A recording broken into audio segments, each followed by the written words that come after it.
Salam jumpa lagi Bapak Ibu dosen dan sahabat MPDR yang hebat. Dengan saya Melkianus Domopedi, NIM 501372587 dalam tugas sesi 3 mata kuliah studi komparatif pendidikan dasar di berbagai negara, program Magister Pendidikan Dasar.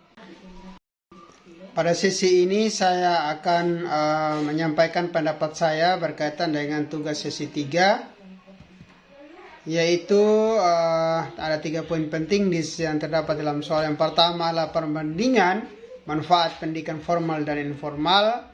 Yang kedua adalah perbandingan tantangan pendidikan formal dan informal, dan bagaimana cara saya mengintegrasikan elemen-elemen pendidikan informal ke dalam kurikulum formal. Sebelum saya sampaikan pendapat saya tentang 3 hal itu berdasarkan soal yang disampaikan, kita perhatikan dulu pengertian dari pendidikan menurut Undang-Undang Sistem Pendidikan Nasional Nomor 20 Tahun 2003, Pasal 1 Ayat 1. Berikut juga jalur pendidikan yang kita kenal itu ada 3 ya, formal, informal, dan non-formal. Saya tidak jelaskan satu persatu, kita perhatikan di dalam slide saja. Setelah kita mengetahui tentang pengertian dari pendidikan, apa itu pendidikan formal, informal, dan non-formal, maka saya akan sampaikan apa sih manfaat pendidikan formal sebenarnya. Yang pertama adalah bagaimana dia menjamin pembelajaran yang terstruktur dan berkesinambungan. Di sini karena dia memiliki kurikulum ya secara jelas dan berjenjang untuk mendukung perkembangan akademik maupun keterampilan siswa maupun karakternya.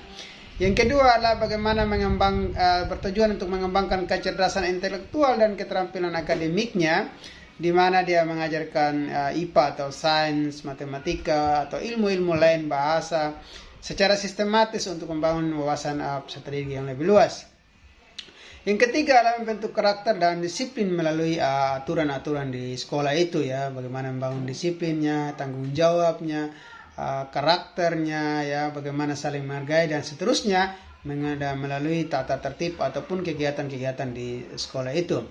Yang berikut adalah memberikan pengakuan resmi atau dalam bentuk ijazah atau sertifikat ya, tentu ini untuk sebagai modal dia melanjutkan pendidikan ke jenjang lebih tinggi ataupun ketika dia harus masuk ke dalam dunia kerja. Yang berikut adalah bagaimana dia bermanfaat untuk menyiapkan siswa untuk berkontribusi dalam masyarakat, bangsa, dan negaranya ya. Jadi membantu bagaimana memiliki peserta didik ini memiliki keterampilan yang dibutuhkan di dunia kerja maupun kehidupan sosialnya. Itu 5 manfaat dari pendidikan formal. Yang berikut adalah manfaat pendidikan informal. Yang pertama adalah dia menjadi dasar bagi pembentukan karakter sejak dini. Di sini bagaimana pendidikan informal ini membantu anak untuk mengembangkan akhlak mulia, sopan santun, nilai-nilai moral yang terjadi melalui interaksi dalam keluarga, orang tuanya, dalam lingkungan dan masyarakat. Yang berikut adalah dia bagaimana mendukung kekuatan spiritual dan pengendalian diri. Jadi orang tua dan lingkungan mengajarkan nilai-nilai keagamaan dan etika dalam kehidupan sesuai yang berlaku dalam lingkungan yang sekitar itu.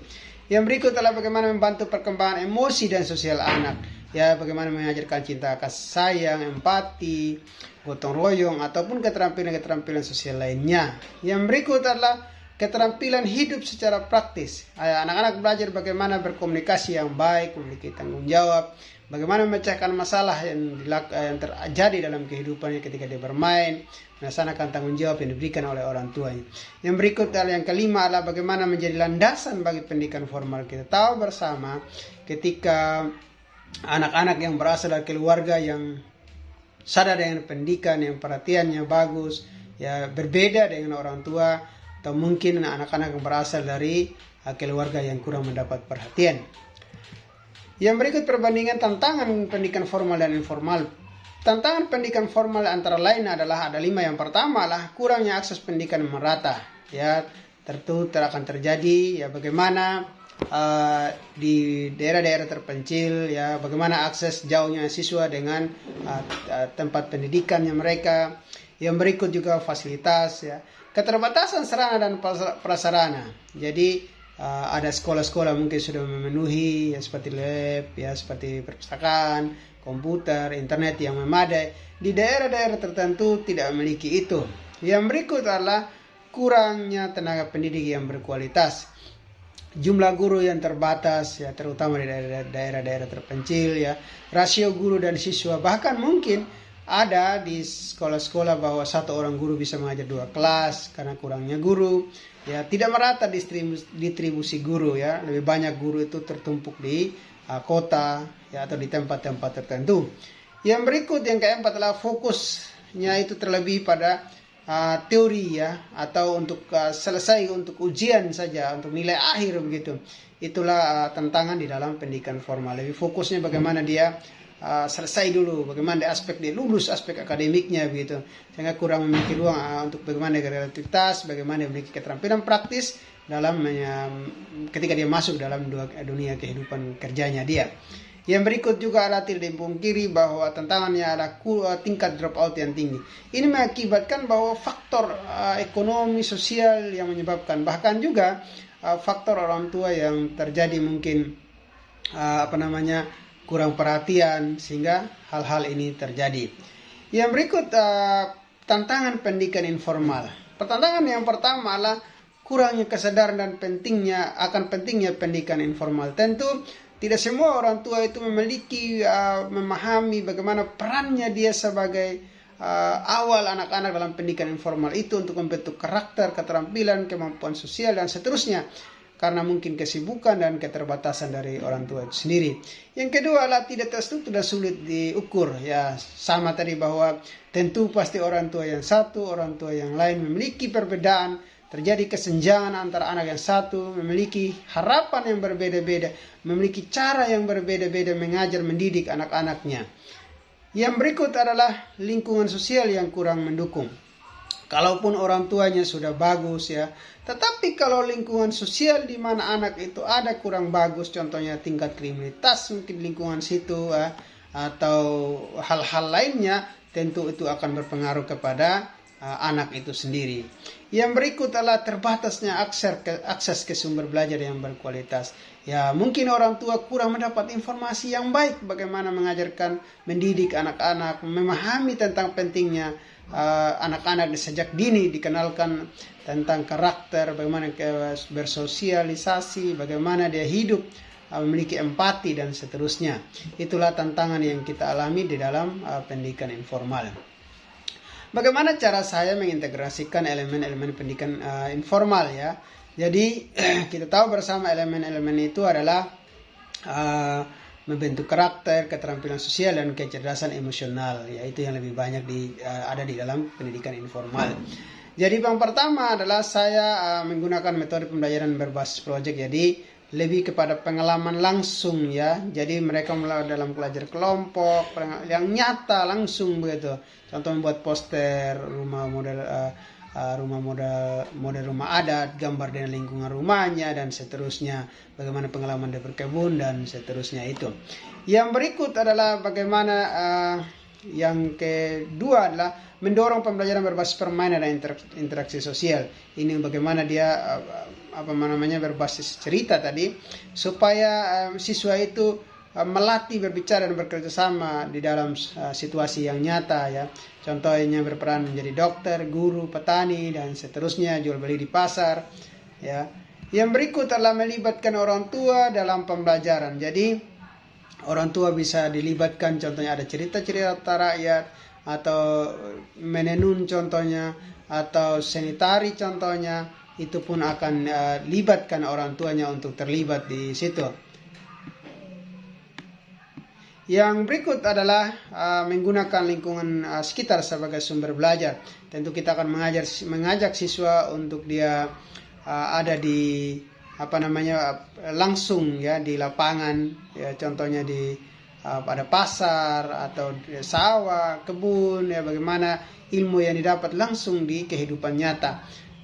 Biasanya di P5 juga dilaksanakan itu.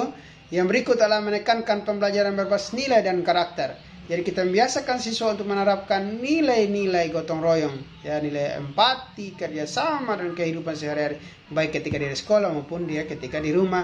Gerakan 4 kata ajaib itu di sekolah maupun di rumah bersama dengan orang tua. Yang berikut adalah kegiatan ekstrakurikuler. Nah, ini juga sama tadi, bagaimana kita memberikan ruang mereka eksplorasi minat mereka seperti tarian daerah, bermain musik, atau olahraga sesuai dengan kreativitas dan keterampilan sosial masing-masing peserta didik. Yang berikut melalui kegiatan diskusi dan debat ya, di mana kita mengadakan diskusi ya dan debat di kelas untuk melatih keterampilan berpikir kritis dan berbicara di depan umum. Contohnya, kita ambil tema, apakah anak-anak sebaiknya bermain gadget setiap hari? Ini temanya, ini akan menarik, bisa didiskusikan. Yang berikut adalah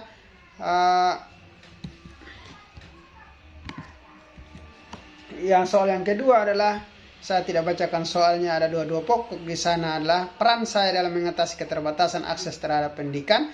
Yang kedua, pendekatan yang saya gunakan untuk memastikan pendidikan informal memberikan kontribusi positif.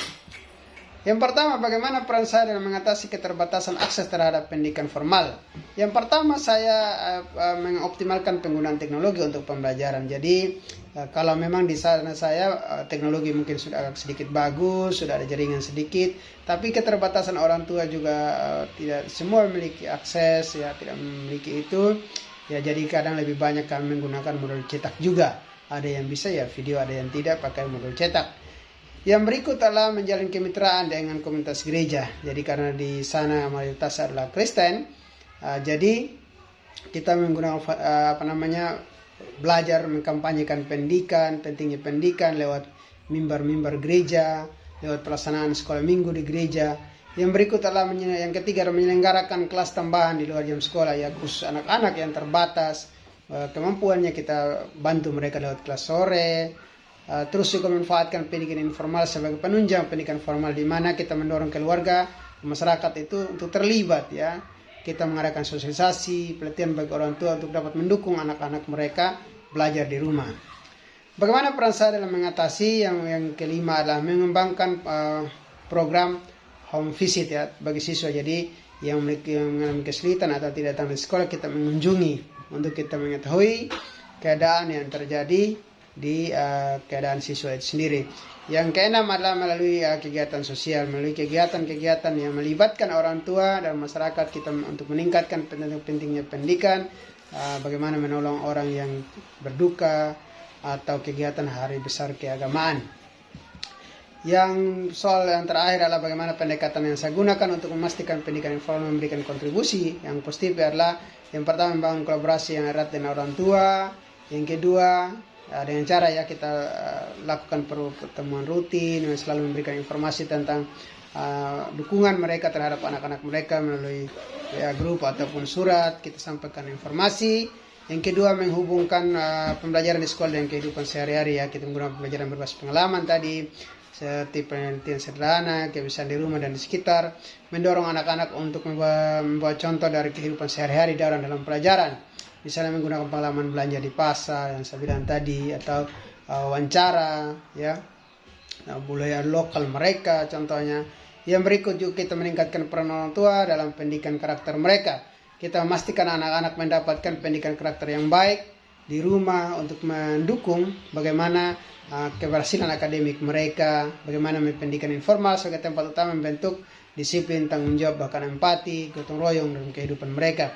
Ya, ini kita dorong melalui WA Group ya, menyampaikan informasi itu. Yang berikut, bagaimana kita mengintegrasikan kegiatan berbasis budaya dan kehidupan lokal. Kita memastikan anak memahami nilai budaya dengan cara kita mengadakan berbagai kegiatan yang berkaitan dengan tradisi lokal seperti pementasan seni budaya, makanan tradisional, cerita rakyat, dan bahasa daerah. Memanfaatkan juga pengalaman orang tua atau masyarakat sebagai narasumber dalam pembelajaran, tentang sejarah daerah ataupun tadi cerita-cerita rakyat itu sendiri. Yang berikut adalah kita memadukan pendidikan formal dan informal dalam kurikulum sekolah. Jadi seperti yang sampaikan bahwa pembelajaran berbasis pengalaman dan kontekstual. Jadi kita menghubungkan pembelajaran akademik itu dengan pengalaman langsung di lingkungan keluarga maupun masyarakat, hingga membantu siswa itu bahwa belajar tidak hanya terjadi dalam kelas, tetapi juga bisa belajar dari rumah maupun di lingkungan sekitar seperti berkebun, memasak, bermain peran, dan seterusnya. Itu saja yang saya sampaikan. Terima kasih, sukses selalu untuk kita semua. Mohon saran dan masukannya demi perbaikan kompetensi dan pemahaman saya dalam memahami tentang pendidikan formal dan informal maupun menggali strategi cara kita untuk melewati itu atau menangani masalah-masalah yang terjadi. Salam dan sukses selalu.